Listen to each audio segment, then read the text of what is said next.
Welcome to a best of 5 between two fantastic players here. In the top right spawning as our blue Protoss player is going to be Classic. And in our bottom left, you have Dark over here, sporting the red color, playing for Team Dragon Phoenix Gaming. Classic currently, I think, with, well, at least with Prep Esports, but I could be incorrect there. Could definitely be wrong.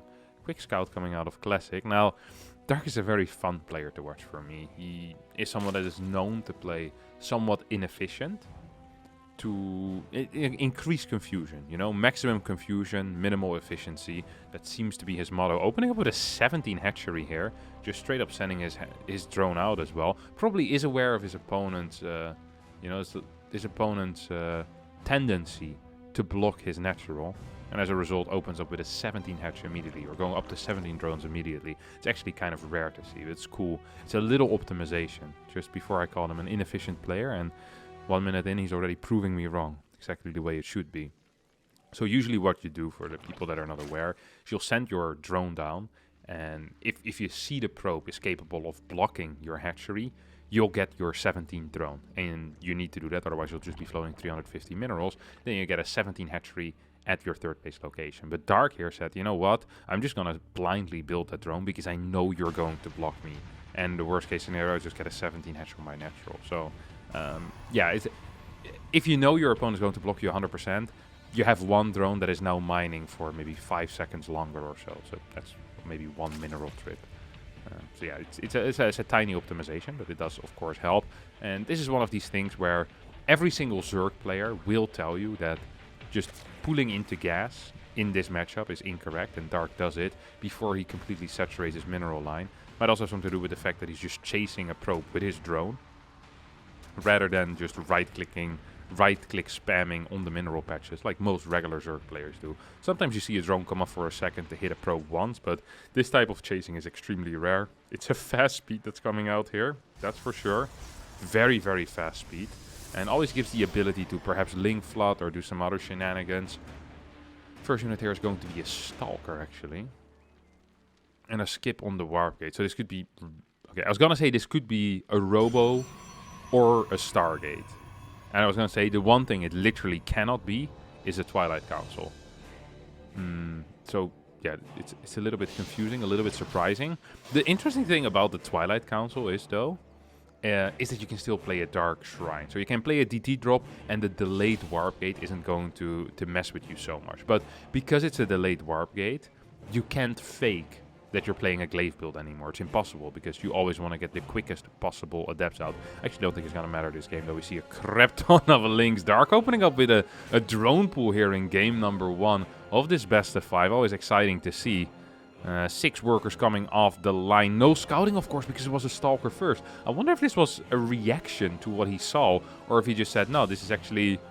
I was already planning this, and I just got lucky here. Stalker completely out of position. Adept not being microed back in time. The full wall does not complete here. And I think, ladies and gentlemen, that Dark has won game number 1 right now. If he doesn't win after getting so extremely lucky in the early part of this game, I don't know what build he needs to face in order to win with it. And yeah, takes out the pylon. The Adept has already been taken out. Stalker is practically dead. GG gets called. And Dark indeed wins game number 1 here on Tropical Sacrifice. Usually I let the game timer run up a little bit before I start talking, but we're gonna get 3-minute long games, and maybe it's best to start at the very start here. As once again, Dark is pulling some shenanigans. This is not normal. Oh, it's gold first? No, it's not. It's a proxy hatch. But where is this proxy hatch gonna be placed? Right in front. So we've seen a lot of proxy hatches that get built over here. Not a lot of proxy hatches that get built in this location. That is kind of wild. Here comes the fake drone. I love this. This is a beautiful fake drone. Oh, look at Classic just blocking, feeling so good about himself. You know, it's a sick move if you pretend to go back now with the drone to start fighting this probe. And then pretending that you have to play pool first or something silly. If the Nexus goes down here, out of Classic, that's a really bad situation. Classic will need to move up with this probe at some point. And I'm a little bit disappointed that it's not doing it yet. Okay, here we go. 250 minerals in the bank. Worker moves down the ramp. 70 minerals. There we go. Spawning pool. Sees everything standard. See, okay, this is pretty normal. Nothing weird going on. One extra drone has managed to escape, though. Don't forget that. So there's one less drone than there should be. But right now, Classic is aware of absolutely nothing. He is completely unaware, you could even say. Cybernetic score at 21. Here we go. Oh, look at this. Look how close that is. This is a cheesing factory, this guy. My man Dark. Creepy's gonna show up. That's the first warning that the Classic is going to get. Now, what is the proper response at that point, you would ask? Can you still throw down a forge? I think it will be difficult. Probably want to get some type of units out to actually start dealing some damage. But what those units are, I'm not even quite sure. Spines coming down right now as well. 3 spines. Love to see it. Stalker, full wall. I feel like a full wall is a mistake, actually. You need the ability to pop in and out at your own, you know, at your own liking.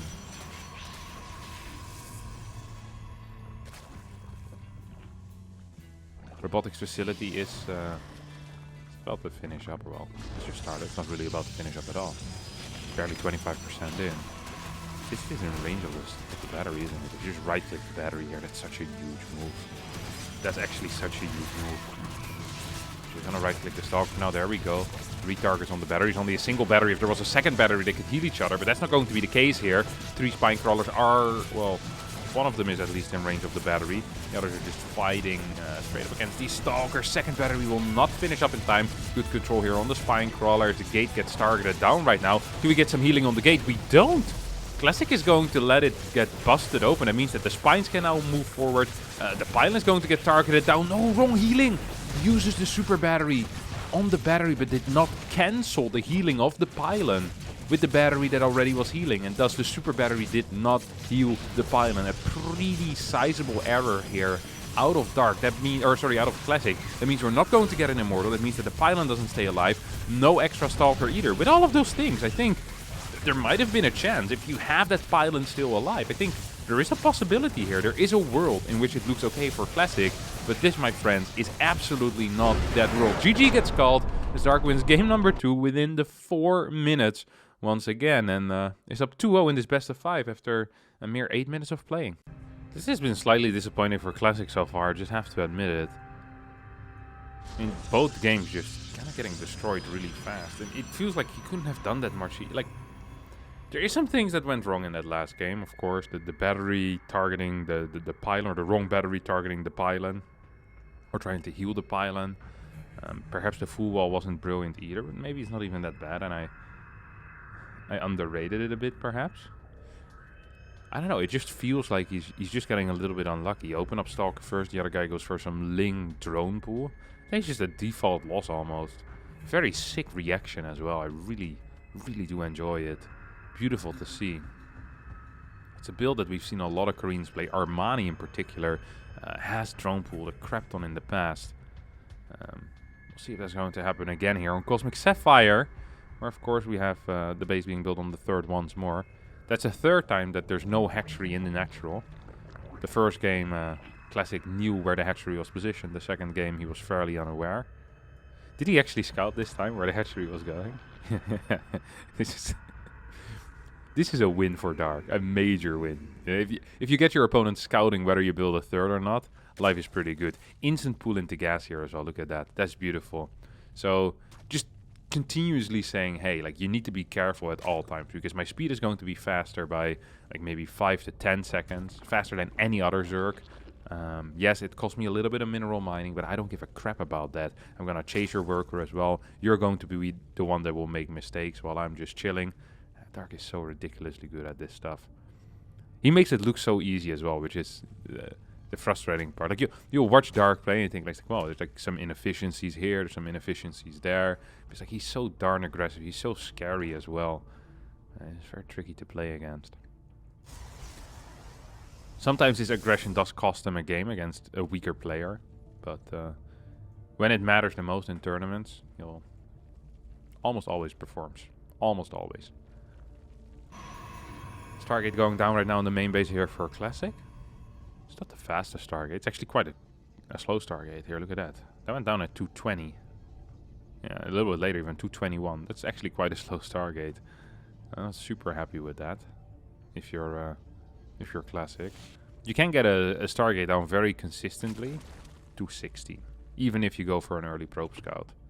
If you go for an absolute no scout with gas first, you can get it down at 210, 211. Some people have said that they managed to hit a 209, but I haven't seen that in replays. They said that the replays got corrupted, so I don't really believe it. Not buying it. Void Ray first. Okay. I was gonna say that's a switch up from what we've seen before, but both the other games, at this point the game would pretty much be over already, so it doesn't count, I guess. Here we have one queen on the way, a second queen on the way in the natural base. That's on the third, of course, and the third base also popping out. Metabolic boost finishing up. We have another gateway. I am not entirely sure about this. The second gateway in the wall. What is the purpose of broadcasting to your opponent that you have a second gateway? This is already a full wall. This gate doesn't contribute anything. So why not just build it in your main base over here? Just build it slightly further out of vision. It feels like if you can deny your opponent information and it doesn't cost you anything, you should always do it. There's absolutely no reason why this gateway is better to have it positioned here rather than here. If anything, having it positioned over here is closer to the mineral patches, so you can go back to mining even faster. It's like double success, basically. Void Ray is looking for something. That's probably already found one Overlord. Now gonna get a second. Not sure if Classic just gambled and got lucky, or if he was completely aware of his opponent's Overlord positioning. I do like this a lot. We now have a Spore on the way. Force Twilight as a follow-up here. This was just a single Oracle, and we see 4 gates going down. I wonder if this will go into Blink. Oh, 6 gates. Surely it's gonna be 6 then. No one plays 5 gates. Protoss players love their even numbers. Unless it's against Terran, then you start with 3. But against Zerg, you go 2 into 4, or 2 into 6, or 2 into 8. You never have an odd number. Never, never, never. I don't know why that is. There have to be some build orders against Zerg where 5 gateways is the magic number. Protoss players aren't using it because, well, we're not using it. 2 zealots being warped in, and a defensive position behind the wall. You know what's actually not bad to do in this case, I think, if you're playing a build like this, is to start +1 range attacks. Or, yeah, +1 air attacks. So you're just building zealots, and your opponent thinks most likely that you're going to be playing double Phoenix in that case, or some weird double Stargate carrier build or something like that. And then you show up with like 20 zealots across the map. Would actually be pretty cool to do, I think. I have a robotics facility. That was in range. That is a big scout here for Dark. Seeing that robotics facility, that actually kind of tells you that most likely it's not going to be a double Stargate Phoenix. So then what is it going to be? You see a bunch of zealots being warped in. Do you just know it's charge? Maybe you do actually. 12 more Lings on the way as well. +1 is going to finish faster here for the Protoss. It's 51. It depends how many Chrono Boosts we're going to use. If you use 2 more Chrono Boosts, if you would have used 3 Chrono Boost totals, that would have been fantastic, but it's not the case. You have a couple of Banes already being pre-made. Dark's just going to be fine defensively here. That's just kind of what I'm getting out of all of this. Dark is just going to be absolutely fine. We have another hatchery in the main base. Brings the total up to 5 hatcheries soon. The funny thing is that against Protoss, it almost always feels worth it to build the 5th hatchery in position. Against Terran, I understand why a lot of times players build it in the main base, or they'll build it in the natural, or in between bases for quicker reinforcements. But against Protoss, if anything, it's like a nice distraction. Protoss killing hatcheries doesn't really happen that often. And might as well just build it on position anyway.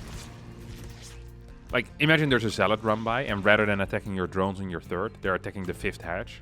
That's actually a plus. And that's a good thing. It's not a negative. If zealots are hitting a hatchery, they're usually not doing something very useful with their life. Follow-up is going to be an infestation pit here. This is the 2nd Evo chamber as well that we're seeing right now. And we're already up to 77 workers here for Dark. I am so curious what he's going to be playing. I hope it's something cool. I hope it's something fancy. What would be fancy for Dark here?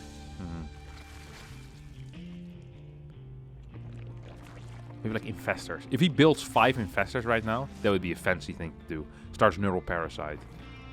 Gets Hive going as well. That would actually be insanely intense. I would love that. Wouldn't completely surprise me though if it just goes for some type of push. That's also kind of a dark move. Wait for +2, wait for his Carapace and his, what is this called? The Centrifugal Hooks. The Bailing Speed upgrade. Wait, was there Phoenixes in production? I saw a Phoenix start and then get cancelled immediately. Classic is opting for a Disruptor follow-up here, so just going for these early Archons. Not doing very much with them, honestly. And then just defending, going into Disruptors, aiming for some type of max push. A lot of these pushes don't really work out unless you do early damage against a Zerg. And honestly, there was no real early damage against the Zerg here, was there? Classic killed 3 workers. It's not great. Pneumatized Carapace on the way. Fleet Beacon already starting, as well as +1 air weapons coming in here for our Protoss player.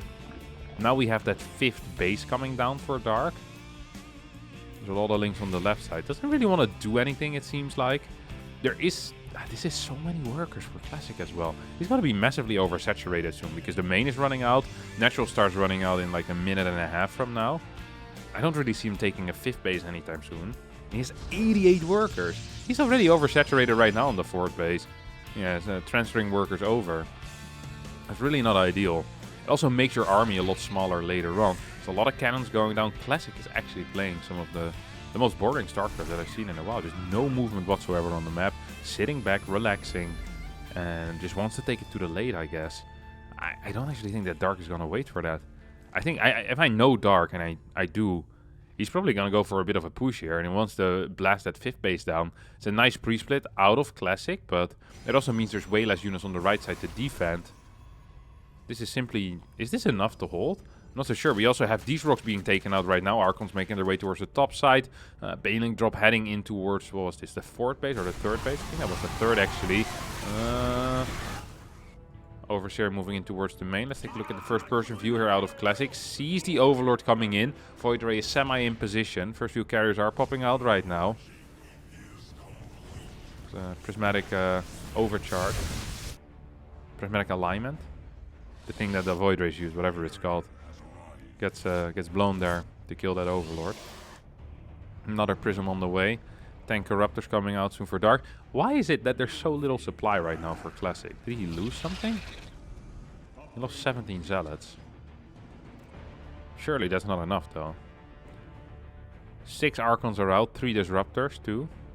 I actually feel like that Classic is setting up for a massive like 4 or 5 or 6 carrier timing. Could actually work out. That would be sick.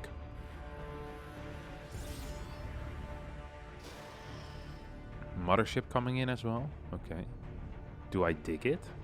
I guess. I don't mind it too much at least. It's a playable thing. It's definitely playable. Cheeky Mothership push.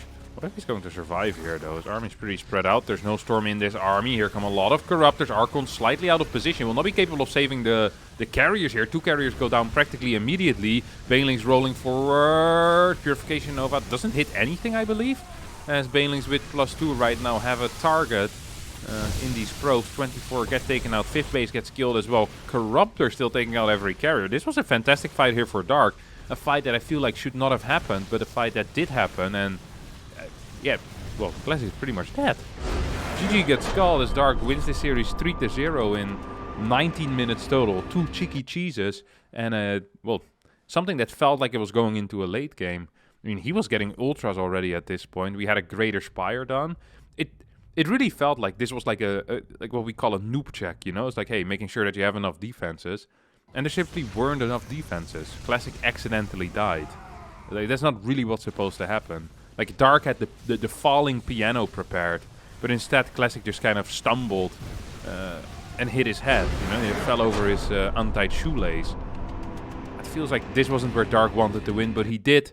And that is going to be it for me and for this series. Thanks all so much for watching. Hope you did enjoy it. If you did, don't forget to hit the like button. Subscribe to the channel, and I'll see all of you next time for a new video. Thank you, and bye-bye.